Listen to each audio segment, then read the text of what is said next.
Hi students, welcome to the part 2 of the alternating current. So the second circuit which we have to discuss, previously we have discussed this circuit consists of only resistance, okay, and we have found that the voltage and current, alternating voltage and alternating current, both are in the same phase, means as the voltage increases in the same time at the very instant the current also increases. The next circuit we are going to see is the circuit consisting of inductance. Inductance means a coil, okay, just like a solenoid, a simple, that is called inductance. So here also, if you can see the diagram, this is the coil with inductance L.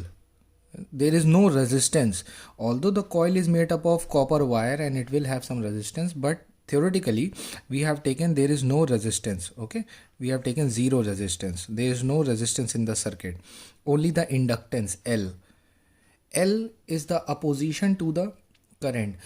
You know that when the current start building up, there will be an induced EMF will generate in the coil, that is called self inductance, and self inductance is L written over here, and there will be a back EMF in the present in front of the supplied voltage V, and there will be a back current which try to stop the original current, and that opposition is called given by L. Okay, so now what we are going to see, as I told you in the previous example also, in every circuit the voltage we will supply V naught sine omega t, and we want to find the current I in terms of the voltage. Okay, these two the currents. This equation you don't, this is you got in the case of resistance only. Now voltage we are supplying is V is equals to V naught sine omega t. Okay, so let me draw the diagram also. This is the voltage supplied, V is equals to V naught sine omega t, and this is the inductor with L. Okay, there will be a induced voltage in the circuit. Suppose the voltage going in the circuit, this is plus, this is minus, so inductor will create minus, plus minus over here. Okay, there will be a back EMF. There will be a back EMF. One voltage you are supplying V, and there will be a back EMF, let it say E. Okay, since the polarity of both of them are opposite to each other, the resultant will be the difference of these two voltage. दो voltage हैं यहाँ पे, एक तो हम supply कर रहे हैं V naught sin omega t, और एक induce हो रहा है. जो induce वाला है, जो हम supply कर रहे हैं AC voltage, उसके against काम करेगा, ये इससे कम ही होगा एक्सटर्नल से, तो हमको जो फाइनल वोल्टेज मिलेगा वो क्या होगा, इन दोनों का difference. So from the previous example, अगर आपको याद हो प्रीवियस चैप्टर, वहाँ E इज इक्वल्स टू क्या आ रहा था आपका, EMF was coming L di by dt, याद आया, माइनस भी लगा हुआ था, L di by dt. EMF था inductance L, di rate of change of current. भाई वोल्टेज ऑल्टरनेटिंग है तो करंट भी इसमें इंक्रीज डिक्रीज हो रही है. सो जो बैक EMF मिलेगा, opposing back EMF will be equals to L di by dt. Di by dt is the rate of change of the current. So the instantaneous voltage जो net बचेगा, एक तो supply कर रहे हैं, दूसरा बैक मिल रहा है हमको, जो रिजल्टेंट यानी दोनों का डिफरेंस बचेगा वो क्या होगा, V not sine omega T minus L D I. ये वाला बैक है तो इसमें से माइनस करेंगे. Okay, and we also apply the Ohm's law, that is V is equals to I R. Resistance हमने जीरो मांगना है तो voltage should be equal to zero. ठीक, तो वोल्टेज नेट है क्या, V not sine omega T minus L D I by D T. It should be coming zero. Why, because zero resistance in the circuit. Okay, zero resistance in the circuit. Ohm's law हमारा जो है resistance के लिए apply होता है. अभी एक और बड़ी नए टर्म्स आप सुनने वाले हो, रिएक्टेंस. रिएक्टेंस, फिर सुनोगे impedance. I will explain all three of them.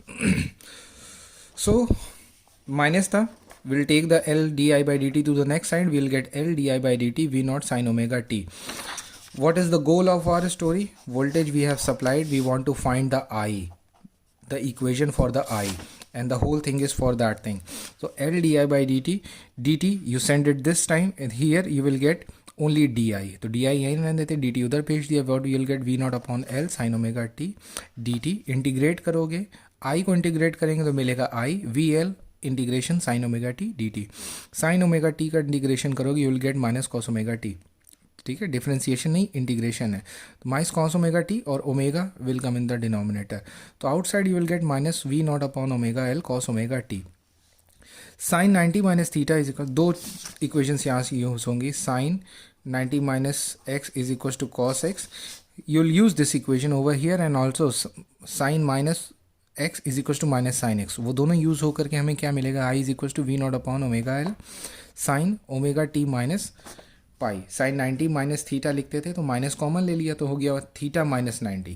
Okay, we want the term in this manner. इसका भी पैटर्न आप समझ लीजिए, ये इसी टर्म में क्यों चाहिए हमको, sine pi by 2 minus omega T भी लिख सकते थे, बट हमको चाहिए इसी फॉर्म में sign omega T minus pi by 2, इस पैटर्न में ही चाहिए। वाई, क्योंकि ओरिजिनल इक्वेशन में साइन ओमेगा टी फर्स्ट है, उसके बाद चीज़ है, यहाँ प्लस माइनस जो भी आएगा that will be the phase lag और phase lead. Okay, so you are getting maximum value of sine, ये इक्वेशन मिल गई हमको, v not upon omega L sine omega sine bracket omega T minus pi. ठीक, ये part जो है ना, अगर ये इक्वेशन क्या, साइन की मैक्सिमम वैल्यू होती है 1, लेट इट बी 1, तो बचेगा क्या, I is equal to we not upon omega L, तो maximum value of I is omega v not upon omega L, जो कि होगी हमारी I not, that will be I not. ठीक है, this part is your I not, you will get I not sine omega T minus pi by 2। Okay, what we are getting, I is equals to I naught sine omega t minus pi by 2. Got it? अब यहाँ से चीज़ें interesting हो जाएंगी। Voltage क्या supply किया था आपने, V is equal to we not sine omega T. Current का वैल्यू क्या आ रहा है आपका, I not sine omega T minus pi by 2। ठीक, maximum voltage maximum current, instantaneous voltage instantaneous current, angular frequency दोनों की सेम है, बट करंट जो है उसमें से माइनस पाई बाई 2 हुआ, यानी करंट पीछे रह जाएगी और वोल्टेज आगे चलेगा। उसका तरीका देखिए आप यहाँ पे, suppose this is the voltage, ठीक है, दिस इज़ द वोल्टेज, ये हो गई आपकी वी नॉट, करंट कितना डिग्री पीछे रह रही है, यानी वोल्टेज मैक्सिमम हो गया तो करंट अब शुरू होगी, क्योंकि 90 डिग्री पीछे है ना, तो करंट यहाँ से शुरू होगी। Clearly you can see this gap, this is pi by 2, voltage leads the current by 90 degree. आपको लग रहा था करंट को पीछे करना पड़ेगा, नहीं, करंट वोल्टेज से पीछे छूट रही है, डायग्राम में पीछे, डायग्राम में लग रहा है करंट आगे, नहीं, बट आप देखिए वोल्टेज पहले इंक्रीज हो रहा है, करंट 90 डिग्री के बाद इंक्रीज होने लगती है। तो करंट इज लीविंग, हम दो तरह से कह सकते हैं, current is lagging behind the voltage by 90 degree और the voltage is leading the current by 90 degree. Same thing is shown over here, see, voltage reaches maximum V naught first, then the current at after 90 current starts। Phasor diagram में दिखाएंगे तो voltage, ये उसकी length क्या होगी, V not, instantaneous voltage V, current जो है 90 degree पीछे चल रही है, देखा, दिस इज द फेजर, ये कहीं ज़्यादा सिंपल है इससे रिप्रेजेंट करने में, तो this is the beauty of phasor diagram. Now come to the, हाँ, अब इस एग्जाम्पल में हमारे पास रेजिस्टेंस नहीं था, ठीक है, हमारे पास रेजिस्टेंस नहीं था, एनीथिंग अपोजिंग द करंट ना, करंट के रास्ते में पड़ने वाला obstruction will be treated as a resistance. Resistance, Ohm's law जो होता है वो आपको पता है, ओम्स लॉ, ओमिक रेजिस्टर अलग होते हैं, यहाँ पे नॉन ओमिक कंपोनेंट्स हैं, इंडक्टेंस, कैपेसिटेंस। ओके, यहाँ से हमने क्या लिया था, I not is equal to we not by omega L, ये चीज़ ली है ना आपने, I not is equal to we not by omega L, omega L को इधर भेज देते हैं तो हमें क्या मिलेगा, V not is equal to I not omega L, और हमारा जो ओरिजिनल ओम्स लॉ है we is equal to I R, उससे कंपेयर करें तो हमको क्या मिलता है, ये ओमेगा एल किसकी तरह बिहेव कर रहा है, रेजिस्टेंस, ये है नहीं रेजिस्टेंस बट रेजिस्टेंस की तरह बिहेव कर रहा है, तो इसका नया वर्ड आता है, इट इज़ कॉल्ड रिएक्टेंस। ठीक है, क्योंकि इंडक्टर है तो इंडक्टिव रिएक्टेंस, इसको शो करते हैं एक्स एल से, आर सिंबल है प्योर रजिस्टर के लिए, बट यहाँ ओमेगा एल का सेम रोल है जो रजिस्टर करता है करंट को रोकने के लिए, that is why it is called inductive reactance, इसकी वैल्यू कितनी है, ओमेगा एल। इसको दूसरे तरीके से हम कह सकते हैं resistance offered by the inductor is omega L, और उसका सिंबल आर ना हो करके एक्स एल हो जाएगा। Got it, C X L. इसी तरह कैपेसिटर जो रेजिस्टेंस प्रोवाइड करेगा, रेजिस्टेंस कहना गलत वर्ड है, एक्स सी कहेंगे उसको, वो क्या होगा, कैपेसिटिव रिएक्टेंस। तीन चीज़ें हैं, एक तो प्योर रेजिस्टर जो ऑब्स्ट्रक्ट करता है करंट को, okay, the obstruction provided by a pure resistor is called resistance. The obstruction provided by the inductor is called the inductive reactance. दोनों हैं, दोनों ही obstruction, both are the obstruction to the current, okay, but the name is use different because resistance is only for the which follows the Ohm's law, ohmic resistance. That is why we have new word reactance. Suppose you have the component in which resistor is there and inductor is also there, so obstruction resistance will also be there, XL also will be there. तो ये मिल करके जो total obstruction देंगे उसको कहेंगे impedance. तो confuse मत होना, है सब fundamentally same, obstruction to the passage of the current. So this is the inductive reactance you get. So the third type of circuit we will be seeing, हाँ, याद करने वाली चीज़ क्या है कि जब प्योर रजिस्टर होता है तो वोल्टेज और करंट सेम फेज में होती है, दैट इज फेज ज़ीरो होता है। इंडक्टर में वोल्टेज आगे चलता है, करंट पीछे रहती है 90 डिग्री। अब कैपेसिटर का देखते हैं कि क्या आगे चलता है। So the capacitor circuit consist of capacitor. अब इसका हम डायग्राम नहीं बनाएंगे अलग से कॉपी में, I will follow it in the book, okay, I hope you have got the idea. So there is a circuit consist of the capacitor.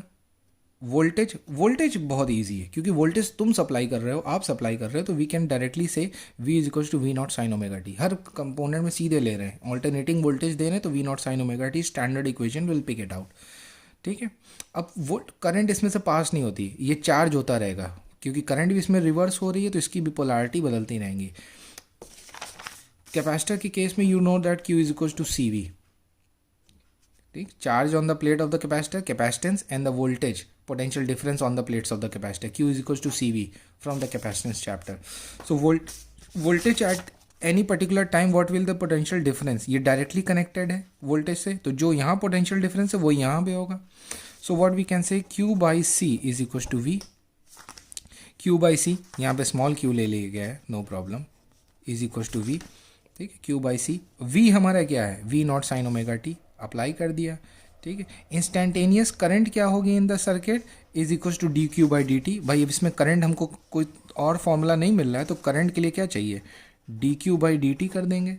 Time rate change of charge is called the current I, कर दिया हमने उठा के DQ by DT। Q की जगह क्या हो जाएगा, C V not sine omega T, T के टर्म्स में डिफरेंशिएशन होना है हमारा, सी वी नॉट ऐसे रहेगा, साइन एक्स का डिफरेंशिएशन कॉस एक्स रहता है और ओमेगा टी का ओमेगा हो जाएगा। So you will get C V not omega cos omega T. Do one thing, ये सी और ओमेगा को डिनोमिनेटर में ले जाना चाहें तो कैसे ले जा पाएंगे हम, we have C V not omega cos omega T, ठीक। इन दोनों के कॉम्बिनेशन को डिनोमिनेटर में ले जाएंगे तो लिख सकते हैं 1/c ओमेगा लिख सकते हैं या ओमेगा सी लिख सकते हैं, ये अल्टीमेटली ऊपर ही तो जाएगा ना, और cos omega T as it is रहने देंगे। This is what is been done over here, ठीक। So you get the I clearly, you get the I is equals to V not, omega C को घुमा के नीचे ले आए, omega और सी के कॉम्बिनेशन को 1/ओमेगा C, and again cos omega T can be written as sine bracket omega T plus pi by 2, the maximum value of, अब हमें ये इक्वेशन मिल गई, see you got this equation. तो V/1/ओमेगा सी, एक तो ये पार्ट है, दूसरा साइन ओमेगा टी। समझ में आया, बार बार साइन के टर्म्स में क्यों ला रहे हैं, because voltage is in the sine terms, तो हम कंपेयर कर पाएंगे। You will get pi by 2, this is you are getting, this component has the maximum value of 1, तो what you will get, this part is called your I not, this part your I naught, and which is V/1/omega c, okay, 1/omega c, got it। you will get the formula I naught sin omega t। भाई ये वाले part को हम लोगों ने I naught कह दिया तो क्या बचेगा, I is equals to I naught sin omega t plus pi by 2, okay। So we are getting E is equals to I naught sin omega t plus pi by 2 we are getting, and voltage कितना दिया था, V not sine omega T. ठीक, तो current में plus हो गया पाई by 2, that means current is leading this time. If this is the voltage, ठीक, अब देखिए वोल्टेज को नीचे नहीं लिया क्योंकि वोल्टेज वो चीज़ है जो आप सप्लाई कर रहे हो, उसके पास पहले से ओमेगा टी है, तो this angle is omega T, this is your voltage V not. Current इससे 90 डिग्री आगे चल रही है, तो this will be the current, this will be the current I not, this angle is 90. ठीक, प्योर इंडक्टर में करंट पीछे चल रही थी 90 degree. That means in a pure resistance current and voltage are in same phase. In pure inductor voltage leads the current by 90 degree. In capacitor current leads the voltage by 90 degree, या कहना चाहिए current voltage पीछे रह जाता है capacitor के cases में. Okay, this part we have assumed I not is equal to we not 1 upon omega C. इतना पार्ट हमने आई नॉट अज्यूम किया है ना, दिस पार्ट. तो व्हाट वी कैन डू, इसको इधर भेज देते हैं, तो ये हो जाएगा हमारा v is equal to I not 1 upon omega C. ये फॉर्मूला बना यहाँ से. तो v is equal to I R. Ohm's law से अगर कंपेयर करें तो ये वाला पार्ट जो है किसको रिजेंबल कर रहा है, रेजिस्टेंस को, तो इसका रिएक्टेंस क्या होगा 1 upon omega C.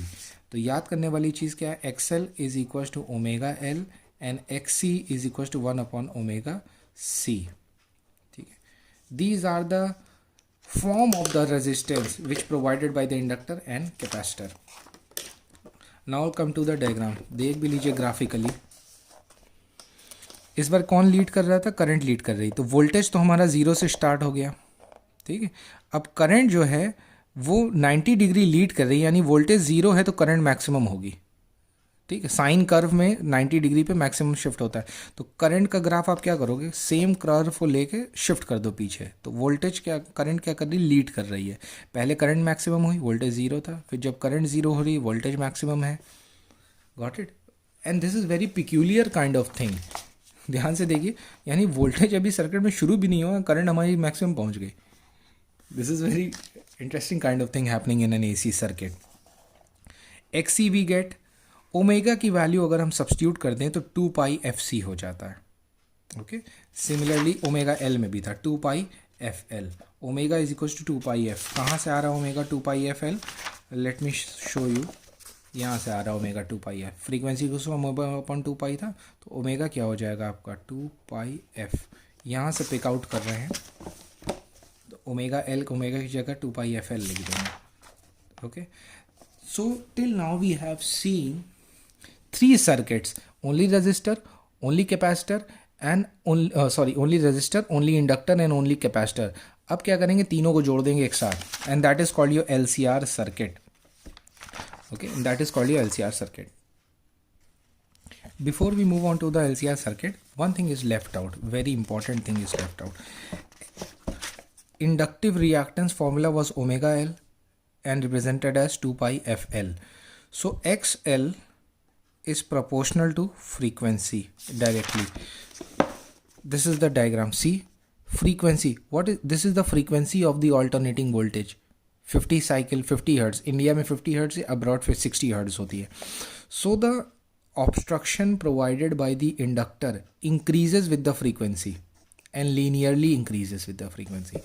And similarly obstruction, that is opposition provided by capacitor, जिसको हम कहते हैं capacitive reactance, is given by 1 by omega c or 1 by 2 pi f c, or I should say that xc is equals to 1 upon f. See, as the frequency increases the reactance drops down. See, as the frequency of the voltage increases the obstruction provided by the capacitor reduces. कह सकते हैं resistance कम होने लगता है capacitor का, लेकिन resistance word कहना गलत है क्योंकि उसको रिएक्टेंस कहा जाता है. Because inductor and capacitor are active component, not the passive component. Okay, now we move on to the LCR circuit. In LCR circuit the same fundamental principles we'll use, and also we will use our knowledge which we have acquired in the previous two examples. Okay, this is a circuit consists of inductor, एक coil है, एक capacitor, एक resistor. So inductor, capacitor, resistance. We are applying the voltage V is equals to V naught sin omega t. Let the current flowing in the circuit, let it be I. इसमें current का direction नहीं दिखाया जाता because direct current में ही आप direction दिखाते हैं. Alternating में स्विच करती रहती तो उसको शो नहीं करते हैं. I just say the I. Since this is a series circuit, the current flowing in the all three of them will be same. Voltage जो होगा दोनों में, तीनों में अलग अलग ड्रॉप होगा. V L, V C, inductor के across V L, capacitor across V C, resistor across V R. So the sum of all these three should be equal to the V. But sum is not a normal sum, it is a vector sum. Okay, it will be written somewhere. The same current, vector sum of the potential difference across these 3 points will be equal to the applied voltage. So the trick we are going to use, since current is something which is flowing in all three of them is exactly same. I hope this part is clear in the screen. Okay, so what we are going to do, we'll make current our basis. This is x axis, this is y axis. Okay, we'll take the current on the x axis. Let this be I. You know that resistance, in pure resistance, current and voltage are in the same phase. So VR, voltage across resistor, will be in the same phase. Let it be over here. This is VR. And in inductor, voltage leads the current. current हमारी x axis पे हमने ले ली ना, तो inductor में that is VL जो है वो करंट से 90 डिग्री अहेड होगा. सो यहाँ आ गया हमारा क्या कहते हैं VL. और कैपेसिटर में वोल्टेज पीछे रह जाता 90 degree. So here will be our VC. ठीक है, तो पहले VL और VC जस्ट वर्टिकली अपोजिट हैं. इसकी टेल को यहाँ हेड पे रख देंगे तो ये मिलेगा हमें यहाँ कहीं. ठीक है, तो हम इसको ले लेते हैं. मीन्स इन दोनों को डिफरेंस करेंगे तो हमें मिलेगा, सपोज कर लो ये VL है, ये VL है. ठीक है, इसमें से आप VC माइनस कर दोगे तो ये बचेगा हमारा पास यहाँ पे, ये इतना पार्ट क्या बचेगा आपका, that will be your VL minus VC. ठीक है, ये इतना वोल्टेज. अब क्या बचा, ये रिमेनिंग वेक्टर सम करना था ना. यहाँ से यहाँ तक तो हमारी ये करंट है, ये हमारा वोल्टेज है. इन दोनों को ऐड करना. Same thing will be over here. This is what VL minus VC. अब इसको ऐड करने के लिए क्या करते हैं, resultant. This is the V, resultant voltage V, combination of all VR and VC. Pythagoras theorem के according V square is equals to what, VR square plus VL minus VC whole square. ठीक है भाई, इसका सम इसके सम इस square के सम की equal है तो पाइथागोरस अप्लाई कर दी. So this is what is going on over here. ठीक है, समझ में आ रहा है कि नहीं. ओके, VR को लिख सकते हैं I इंटू आर स्क्वायर. इसको लिख सकते हैं I इंटू XL. इसको लिख सकते हैं I इंटू XC. I इसमें से कॉमन आ जाएगी, इसमें से कॉमन हो जाएगी. हमें फॉर्मूला क्या मिलेगा, V square is equal to I square R square plus XL minus XC whole square. This is what we are getting. Therefore I square is equal to what, V square upon R square plus XL minus XC whole square. This is what you are getting. Under root कर दोगे दोनों तरफ तो you will get I is equal to V upon under root R square plus XL minus XC whole square. This is what you are getting. You can check the book also. ठीक, इस diagram की मदद से current हमने ले ली थी X axis पे. So this is what you are getting. And now the Ohm's law, V is equal to I R होता है, तो I is equal to V by R होता है. तो from this on comparing with the original ohms law, ये जो part है it is representing the total obstruction, total effective obstruction offered by this whole circuit to the current. So this is called the impedance Z. I told you that the combination of resistance, reactance is called impedance. ये तीनों मिल करके कितना opposition provide कर रहे हैं, that is called impedance Z. Okay, so our impedance is coming Z is equal to what, ये एक formula था ना, V is I is equal to V upon under root R square plus X L minus X C whole square, ये formula था। Check it out, see ये formula है। तो इसको क्या कह रहे हैं, ये जैसे कि हमारा z है, z is equal to under root R square plus X L minus X C. Z is the simple for impedance, total effective resistance, total of effective obstruction provided. तो this is your z। Okay, no problem. One more thing you can write it down, z is equal to under root R square is equal to X L is what, X L is equal to omega L upon 1 upon omega C, ये लिख सकते हैं, अभी previously पढ़ा है। Now let's follow in the book also. z हमारा यहाँ तक पहुँच गया, ठीक। z is equal to R square omega L minus omega C. Video pause करके भी आप देख सकते हैं, I am going little bit fast. Okay, now in the phasor diagram, जो हमारा ओरिजिनल डायग्राम था जो हमने पढ़ाया अभी आपको, करंट एक्स एक्सिस पे, ठीक, रेजिस्टेंस का वोल्टेज करंट के सेम फेज में तो एक्स पे ही आ जाएगा, V L minus V C. Resultant क्या आया, ये जो रिजल्टेंट आया this is the resultant voltage ना, सर्किट का रिजल्टेंट वोल्टेज, और ये करंट हमारी एक्स एक्सिस पे, ये इतना angle, let it be phi, so the resultant voltage V, so the resultant voltage V, it is this one and it is ahead of the current by phi angle। कितना angle आगे चल रहा है, phi angle. अभी हम क्या कर रहे हैं, हम, आप कहोगे कि पीछे भी चल सकता था, हाँ, ये एक जनरल कंडीशन ली है, वो तीनों कंडीशन अभी हम चेक करने वाले हैं। We are going to see it over here, ठीक। अब हमें चाहिए phi चाहिए, तो आप क्या करोगे, tan phi, ये साइड आपकी क्या है, V L minus V C, ये साइड आपकी क्या है, V R, this is V R. Okay, tan is equals to perpendicular upon base, तो V L minus V C upon V R. V L को क्या लिख सकते हैं, I into X L, I into X C. R को क्या लिख सकते हो आप, सॉरी, वी आर को लिख सकते हो आई इंटू आर, तो तीनों आई कॉमन लेके कैंसिल हो गई, बचा क्या, X L minus X C upon R. X L को ओमेगा एल, एक्स सी को 1 अपॉन ओमेगा सी लिख सकते हैं। So this is the condition, final this condition we are reaching, that z tan phi is equals to omega l minus 1 upon omega c upon r। अब condition आती है ये, ठीक है, पहली ओमेगा l ग्रेटर हो 1 अपॉन ओमेगा c से, first condition.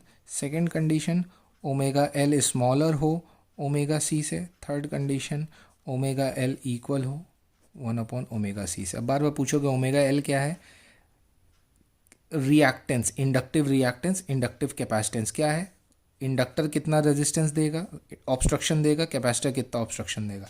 तीनों ही कंडीशन में आप देखिए, if omega L in this formula tan phi के टर्म्स में ये मिल रहा है ना आपको, ओमेगा एल बड़ा है तो ये tan फाई पॉजिटिव होगा, that means voltage leads the current by phi.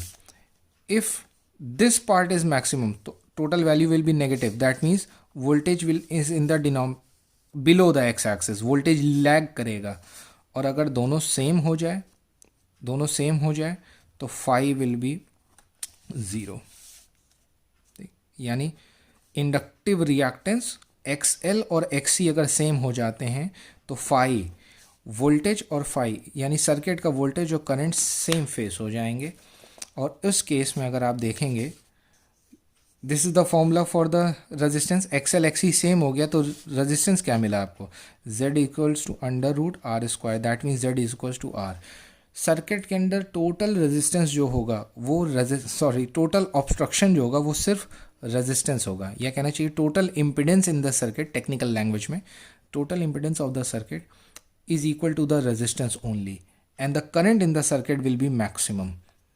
कब हो रहा है ये, जब XL और XC सेम हो जाए, यानी इंडक्टिव रिएक्टेंस और कैपेसिटिव रिएक्टेंस सेम हो जाए, तब आपकी ये कंडीशन आती है। Okay, this is all about, और ये बहुत ही इम्पॉर्टेंट कंडीशन है AC की। क्या, जब आपका omega L is equal to 1/ओमेगा c हो जाए, ठीक है। तो इसको क्या लिख सकते हो आप, omega square is equal to 1/LC, that means omega is equal to 1/√LC। Omega याद हो तो था 2πf, ओमेगा आपका याद हो तो 2πf, omega is equal to 1/ओमेगा LC एंड ओमेगा स्क्वायर हो जाएगा ना omega upon LC, this condition, ठीक है। दिस कंडीशन फ्रीक्वेंसी क्या मिलेगी आपको यहाँ पे, ओमेगा की जगह 2πf रख देते हैं, 2πf is equal to 1/√LC। So you will get f is equals to 1/2π√LC। इस फ्रीक्वेंसी को f नॉट कहते हैं, ठीक है। इस पर्टिकुलर फ्रीक्वेंसी पे ये सर्किट की नेचुरल फ्रीक्वेंसी, और सर्किट रेजोनेट करेगा और करंट जो होगी वो मैक्सिमम होगी। इम्पिडेंस जो होगा सर्किट का will be almost equal to the resistance. अगर रेजिस्टेंस नहीं है सर्किट में, it will be zero. This condition is called resonance condition, hence it is at resonance condition. When the resonance happen, when XL is equals to XC, impedance triangle यहीं से pick out कर लीजिए, impedance triangle, या fresh हम clear बना देते हैं। ये था भाई आपका डायग्राम, ठीक। ये VR थी आपकी यहाँ पे, ये आपका V था, और ये आपका VL माइनस VC था, ठीक। यहाँ इसको क्या लिख सकते हैं, I इंटू R, इसको लिख सकते हैं I इंटू XL, इसको लिख सकते हैं I into XC। I common ले लोगे यहाँ से, ठीक। तो मिलेगा क्या आपको, this will be your Z, this will be your XL minus XC and this will be your R। यही डायग्राम आपको यहाँ पे मिल रहा है। Angle is phi. अगर बुक कैमरा में स्किप हो गया है तो from this diagram we reduce to this formula, and this is called impedance triangle. See this video again and again, try to understand. I'll try my best to explain this, what is happening. Basic criteria, that is why I'm asking basic criteria पकड़ के चलो। क्या, in every circuit you are supplying the voltage V is equals to V naught sin omega t, and your quest is to find the equation for current, and then you'll check it out and that make that equation in terms of sin omega t plus minus all this thing, and then you come to know that it is leading or lagging, the current is leaving behind or lagging behind. Voltage के लिए standard equation pick out कर लेते हैं, okay. If they are more then it is a combination of circuit LCR, तो उसमें resistance नहीं impedance होता है, total effective opposition provided by the circuit, okay. Now will discuss about the power of the circuit, no problem. Power is equals to I square R होती है हमारी, ठीक है। Power is equals to I square R। Circuit containing pure resistance only, V equals to V naught, I equals to I naught, power equals to IV होती है, you will apply V naught I not sine square omega T. So this is your power, okay. When you multiply this thing, this is what you get, and the average value of sine omega, ये यहाँ से पढ़िए, the average value of sine square omega T over one complete cycle is 1/2, ठीक। One complete average का मतलब क्या है, यानी एक पूरी साइकिल में कितनी पावर गई है, that is called average power, is 1/2 V naught I not. इसको क्या लिख सकते हैं हम, √2 ये हो गया हमारा VRMS IRMS, so that means average power is equal to IRMS into VRMS, okay. This is your power in AC circuit. Resistance only. Circuit containing both inductance and resistance, you get this part, okay. From the impedance triangle we'll get tan phi is equals to omega L upon R. In such circuit, instantaneous values of voltage and current are given by the formula.